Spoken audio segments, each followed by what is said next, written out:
What I have here is a product called Plastigauge. See if I can zoom in on the picture. The idea is you get this little cylinder of plasticine and you put it between the crank and the bearing and tighten everything up. And then you use these little reference measurements here on the package to determine the width to what that has been squished to, and that'll tell you the clearance. With a connecting rod, you want to have, I think just from the research I've done, I think we want to be about a thou and a half to 2 thou clearance. That way there is enough room for a film of oil to surround the thicker it is, the more clearance there is.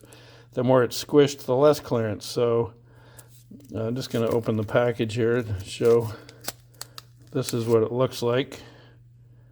The idea is I'll take a little piece of this and put it on the connecting rod and then tighten up the clearance of the clamp, or clearance of the rod, and see what the clearance is.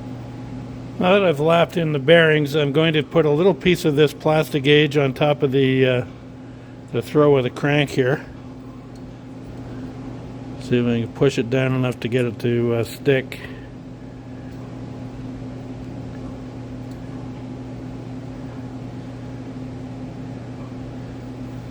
Okay, it's sitting there. I'm just going to get the rod on there. I'm going to put a bit of oil on the rod too, or on the cap, and then tighten things up.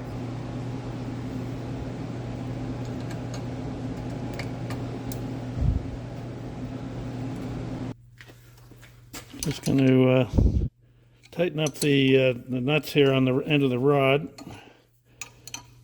as much as I can, because most of this British stuff is kind of an oddball. It's it's somewhere in between imperial and metric.